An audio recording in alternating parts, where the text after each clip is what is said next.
Hi guys, Ronnie from Heusinkveld, and right now I am driving towards a very nice circuit. It's a circuit close to our hometown, and it's the TT circuit of Assen. You might wonder what I'm doing there on this real circuit, because Heusinkveld, yeah, you guys are producing sim racing stuff, right? Correct, we do, but we also love real racing, and there isn't any race going on. But what is going on is that Niels actually is going, hopefully, to get his racing license. So I'm going to visit him and ask him a couple of questions, how it is to drive in a real race car compared to driving in a simulator. But also I want to focus more on the hardware. What's the difference between the hardware of a real race car and our simulators? And there is also somebody else who's there, and that's the great Jimmy Broadbent. And I will ask him the same questions as well. All right, guys, here we are. We're standing at the TT circuit, Assen. You had to look? Yes, yeah, I forgot. It's so cold. My brain doesn't work. All right. Well, let's move out a little bit so you can see. Yes, almost became a Formula One Grand Prix. So close, yet so far. Yeah, and you are going to get your racing license, right? I already have it. You already have it? Yeah. So there's no need for me to be here. But cool. This is just like they call it a master class, which is of course a bit, stretching it. Yeah. But since I did this last year and I got my racing license, I got 2 more days of practice. Can you tell something about this circuit? So it's a really flat and open track, which is good for learning driving, because in a sim or something you do 120 miles an hour, you don't care. But in real life, in a car, you just signed for 25,000 euros. You don't really want to put it in the wall. So it's a pretty good safe place to learn how to drive, and also find the limit. And if you go over the limit, you spin out. On most places it's not that dangerous and won't be that expensive. And if you compare it to virtual racing, what's the big difference? Yeah, it was a big eye-opener, because of course I practiced. I made the car, being the physics guy for Automobilista, I made the car, did some laps, and in real life it felt a lot like, unlike the good equipment that we have with the pedals, the Heusinkveld pedals or direct drive wheels, those are way too good to simulate like an old sort of worn out BMW. Yeah. The steering was really light and had no feel in it. The pedal was super spongy and very hard to get your braking done. So it was almost a shock. I didn't expect it to be like that. So it was a big adaptation actually. And the sim is they tend to be quite close for like the really good race cars, but the imperfections of these cars, they are a bit lacking in the simulator. It was quite interesting. And what car are you going to drive tomorrow? Some BMW 130i's with the street cars, but they have got a roll cage and coilovers and bushings in the suspension lowered and semi-slick tires. So it's all a step up, because last year I did the laps in just road tires. Yeah. So they're sort of a more serious racing car that's still fairly straight, not rusty. So it should be a good step up, and I'm really looking forward to the extra power, grip, and hopefully straightness of the whole thing. Yeah. And Lando Norris said in an interview that he thought the big difference, because he's of course well known for being a sim racer as well, the big difference between virtual and real racing is G-forces. Of course we all know that, but also fear. Have you experienced fear already? A little. There is this strange, like in the sim, you don't have that awareness, but when you're approaching here the Ramshoek corner, that's 100 miles an hour on road tires and a little bit quicker on semi-slicks. Yeah. There is, depends, some people don't have that, I guess. They just, I don't care, I'll try this. But I have that sense of awareness, okay, I am in a car that's going to cost money, and if I break it, and we are going fairly quickly, there's that sense of awareness. Yeah. But fear is something on this track I haven't experienced true fear, even though I had a rear brake explode on me. Oh, really? The pedal went really long. Oh. But there's so much runoff, so It was a little scary, of course, but I knew, okay, I have a million miles of runoff, so it's going to be fine. Yeah. So I haven't this really... was some kind of a real Verstappen in the real car, Heusinkveld's brake pedal thing, or what? The BMW edition. Yeah. But like I said, these cars have been used intensively for many years, and the left rear brake caliper sort of, I don't know, the pad flew out or something, and the pedal went really soft. And whoa. Maybe it's Jimmy. No, it's not. It's not exploding, so no, it's not Jimmy. But that's the fun thing. You can try to find the limit, and sometimes you're a bit too quick and you run a bit wide. That's what they say at the start of the course. It's not about your comfort zone. It's about stepping a little bit outside, step by step. Yeah. I also heard some of the real drivers said, well, you're supposed to be at 100%, but maybe it's 101%. That's it's sort of a debate. Do you have to go over the limit in order to find the limit? It depends. Over the limit in the sense that let's try this twice as fast as I think is possible is silly, but it helps to get a feel for the car when it starts to slide a little, and you don't get that if you're just safe and within the limit. So sometimes you have to push it a little bit harder. That's right. Yeah. What kind of driver are you in the sim? The opposite of in real life, I think. I overdrive quite a lot in the sim. Yeah. Because it's also easy in a simulator, because you don't really get perhaps the G-forces and stuff. You don't really feel that you're jerking the car around as much as you might be doing. Yeah. And in real life you feel that, of course, through your bum, and that awareness that it's real. You tend to be more calm. Having said that, if you really try hard in the simulator, I do calm down a little, and it becomes more focused. But it's easier to overdrive and then wonder why you're slow. And in real life, overdriving, in my very, very limited experience, is less easy to do. With sim racing, it's easier to just give those inputs too quickly. Yeah. And in real life, it doesn't feel right in real life to do that. Even it's not necessarily slow. We were here a couple of weeks ago with Andras. He drives the MX-5 Cup. We also sponsor him. And he said, well, I'm driving quite wild here because it seems to work all right. So it's not that it's totally unrealistic, but you're comfortable in a simulator just being more abrupt. And in real life, it tends to be more like a gradual build-up of steering inputs and brake pedals. Yeah. It's a bit less sudden because you feel it more and you get more feedback, and you're wondering, hey, what is this feeling? What's going on here? You are also talking about the clutch. Yeah. We heard one of the cars here. Jimmy! Yeah, Jimmy, go, go, go, go, go! And brake!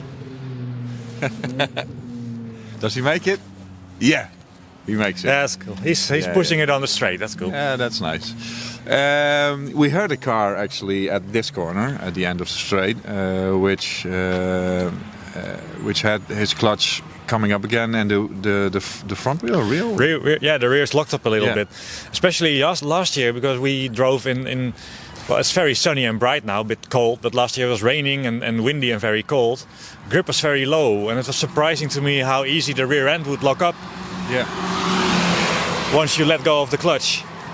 And heel and toe was very strange in the car with a spongy brake pedal. It's difficult to do, so I didn't do that. And you have to be really careful with the clutch, otherwise it would start to lock up and the back end would start to move. That's something in the simulator, especially ones where it's always dry and grippy. You can be more generous there, just letting the clutch out. And it's interesting as well from a physics perspective to see if the values for engine braking and all the other inertias and stuff that are involved are correct or not. So I'm curious to find out tomorrow what the better car, how that feels, and with the semi-slick tires, if you can be fairly abrupt, if you just get a little chirp, or if it locks up and starts to move. So that's going to be interesting.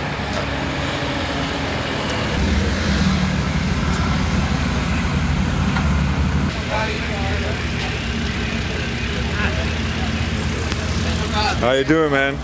That was pretty cool. That's pretty fun. I'm really wanting to go and actually go fast now though, because you have to keep slowing down to do the exercises, which are fine. But I want to go and just go quick now. So hopefully we can do that after lunch.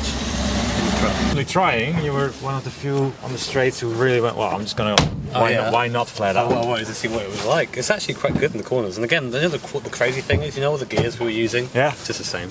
Exactly the same. Yeah. Maybe you could use for the corners up there, but that. Heel and toe is actually pretty easy. I heard it. Yeah. Dude is blipping. He's the pro. What the fuck? The first time I tried it, I was like, and then like you got it better from there. But it's really cool. It's a good car. Have you tried it without it? Do you notice rear end locking a little bit? Like you know, Yeah, that sucks. Yeah, Okay. so especially when you're coming into like down there, 'cause it's quite a fast corner. You're Yeah. kind of turning, so if you downshifted there, it would be horrible. Yeah, How's the brake pressure? Is it light or? To get the full hit, it's quite a hit, especially on the ABS. Like on the test, they have little kind of the cones back there. Oh, it's ABS enabled. They told me it wouldn't. It is ABS, yeah. All right. So it was. I was kind of worrying. Oh no, I'm going to mess it up, and then All right. it's basically it. As long as you aren't being a pleb, you can slow it down quite quickly. All right. And the braking point for the chicane at the end Yeah. is later than I think it is in the sim. But I don't think you really did it fast once. So the rest was kind of building up to where I thought it was going to be, and then we got there in the end. So I have the feeling that the way you're talking about it, that you are more gentle in general with the car than in sim racing. Yeah, definitely. Yeah. Like I said, if I drive properly in the sim, I'm also a bit more gentle, but in the sim you know what's going to happen, and with a new car on the track, without that experience, I mean sim racing for I don't know how many years, you can be blindfolded and still know what the car does, and that's just something you have to build up. Challenge. Tomorrow, first lap. All right. So, but you're gonna take on Niels over the next few days. oh yeah, I'm 100% confident that I can bring it to Niels. After a briefing, Two sim racing legends. Yeah. I'm gonna take it up. Well, I'm curious to see what's going on. one sim racing legend and some guy from a shed. Right. All right. We're sitting here in the pit of Assen. Yes. And you've driven quite a lot of different kinds of cars. Yeah. I was lucky enough. Can you have a small? I was lucky enough to drive all sorts of types of cars in my racing career, and obviously I started in go-karting. Yeah. And from there I went on to Formula Ford. Afterwards, Formula Renault, Formula 3. Then I had a stint in America with Toyota Atlantic, which was the feeder series to Champ Car, and I went on to become a champion there. So I went into the Champ Car series. Yeah. And the last thing I did was the WEC with 24 hours of Le Mans in an LMP1 car. So you told me yesterday, and I was like, yeah. And I checked yesterday, and I saw you driving. It was in 2009. Yeah. Already quite a while ago, Yeah, but it is. But still vivid in my memory. On the background, we can see something that you also do. Yeah, during my career I was always using simulators to prepare myself for the races, and back then it was purely for learning the tracks, where it goes left, where it goes right. So pretty basic stuff, and also because I just had fun on the software back then. And the last couple of years, with some technical advancement also from Heusinkveld, things have gotten so good that I wanted to do something with it commercially. So that's why I created a simulator of my own. Yeah. And you have some commercial time right now. What's it called? It's called Dome Simulators. Yeah. And basically what I do is whatever I've felt in my career during the time I've been driving all these different cars, I try to put that in the simulator. Put realism in there. So everything that can add realism, I'm going to put it on there. And that's also the interaction between the hardware we have here and the software. I try to tune the parameters that so that it comes as closely as possible to real racing. At one stage the difference between real racing and simulators was like this big, and it's really starting to become this big. So it's exciting to be in this industry. Yeah, I can understand that. And let's go a little bit back, because I really thought that back in the days, you're not that old, but not many drivers were using simulators. I wasn't like the only one doing it, but there weren't many. No. It wasn't like it was common like it is today. Yeah. Like for instance now it's Lando and Max Verstappen doing just doing it for fun as well. They don't have much time to spend, but they spend it on the simulator because they like to do it, and they think it's good for the skill as well. What did you drive back then? I had a 286 computer, and I had a Grand Prix from Microprose to start with, and that was way back already. So I don't know, what was it? 98? Maybe, no, I think it was before that. Yeah. Did you play GPL, Grand Prix Legends? Yeah, I did. Yeah. That was for me the first game which had, physics. Yeah. And that felt already more like a real car, with some movement in the car and tires which seemed to be working. So that was great. You told before that that you see everything you find realistic in these things, you will add it. Yeah. I think that's what we like at Heusinkveld as well.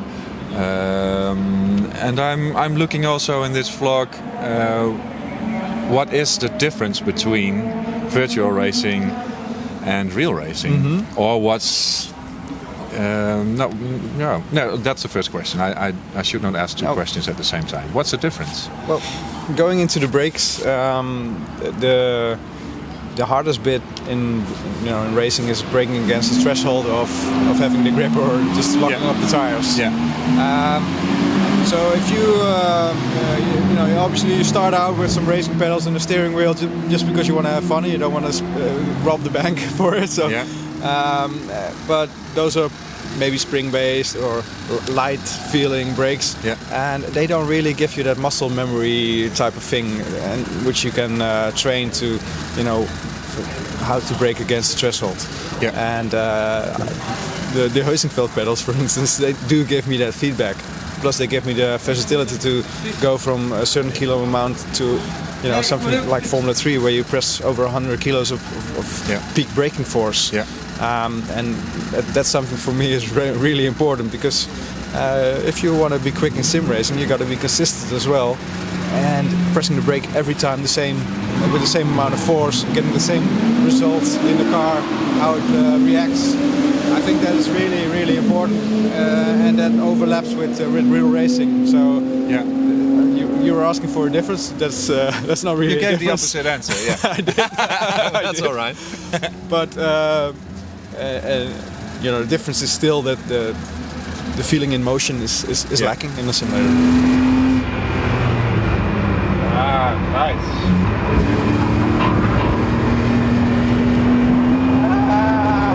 Jimmy's driving. Yesterday I sat in the car with Jimmy. It was my first time on a real track with some kind of race car, and it was whoa. Yeah, the feeling in my stomach, and it was, and it's a slow car. True, we can do a lot with motion these days, but we cannot replicate real G-forces. No, I was really I'm not sure how we're going to break that problem. I don't have the solution yet. Always thinking about it, but it's not there yet. But that's the real big difference. Yeah, and I think just have money to get into a real race car. I think that's the best way. There should be some difference, I think. Yeah. Niels, there we are again. Ronnie, yes. Different car, definitely. same track, different year. different year. Yeah, quite a different experience. Yeah. Semi-slick tires, so there's quite a bit of grip now. I even feel a little in my neck. That's how physically feeble I am. Yeah. But it's very light brakes still, feel powered, and no ABS on my car. Jimmy has ABS, so he has a little bit of a safety net. Yeah. And it's very difficult to judge that, like 10 kilos subjectively. Okay. I'm so used to pressing more, and it's really like feeling that out. That's really tricky. Yeah. And once you lock up, it takes extra feel to how to let it go and how to make the tires roll again. And by the time you've locked up seriously, it's very easy to be in the gravel. So I'm leaving a lot in the braking and entering department. But the car otherwise is very confidence-inspiring. It's really easy to drive in a way. Yeah. When we did those little sprints, I had it in third gear. Typically it's fourth gear, so it had a bit more power. It was a little towards out of control, but somehow it stuck. But you still had no fear.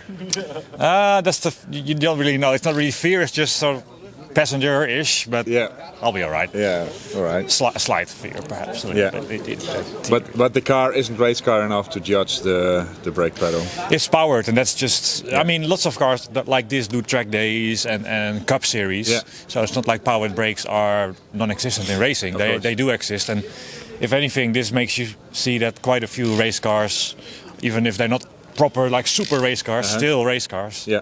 Use powered brakes, and that's such a different feel than non-powered brakes. Yeah. I've never driven a non-powered race car, but it's the same, but 5 times harder. Yeah. And that's when what we do in the sim. Can I close the door? Yeah. All right.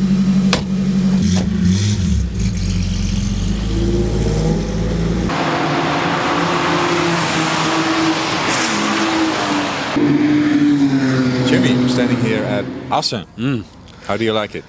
It's pretty cool. I've got to admit that I didn't really know Assen very well before coming here, and I thought, oh, it's one of those annoying bike tracks, you know. But it's a lot of fun. It's a lot of fun, especially in this 130i. Yeah. And you did some practicing before in the simulator. Bit. Yeah, so we practiced a little bit in Niels' simulator, and it was so helpful. Like all the gears are pretty much the same. There's one point where maybe you want to be in a slightly higher gear for one of the corners, but otherwise it's perfect, which I think is mad that I can just try it out in the sim a day before without even knowing the track, learn the track and come here and then automatically know where I'm going. Yeah. It's mad. And when you compare it? I'd say there are, to the version I use, a couple of corners, like the camber is slightly different. Yeah. And the car, you can feel more in the brake. And of course you've got G-force and stuff like that. And, I was driving in the sim, I think, no way I'm going to do that in real life. And then here I am doing it like through the last corner where you're like, you know, you're fifth of the way and then you turn in at the last second. I thought, no, that's too scary. Yeah. And then you build up to it. In the sim, you straight away go, yeah, I can do that. But you build up to it in real life, and it's taken, you know, literally all day to get to that point. But it's really close. And you said that you can feel more in the brake. What do you feel? So like in the brake, you can kind of feel, because this has ABS, so you can kind of feel when the ABS starts juddering. All right. And you want to say, okay, that's a bit too much. Yeah. You want to be like kind of on the edge of that, really. Yeah. Obviously, there's none of that on the pedal at home. But the force is similar sort of force. You have to press as much kilos. Yeah, it's not far off at all. It's not a hard brake because it's a road car pretty much, you know. Yeah. But it's similar force, so it was quite easy just to transition and jump in. We'll switch around every time so we can learn from each other, and you can just check out what I'm doing. So first time lap was a 206.3, and apparently that's in the ballpark already, so we're doing all right. So I think the goal was to get like 204, 203, something like that. But yeah, not far to go, which I'm really happy with. And the main note I had, I think, was just to be a bit more controlled in the aggression, be a bit less, a bit less eager to get on the power, so my brain's melted a bit. But yeah, pretty fun. I think now I'm going to go for another ride, so it should be good.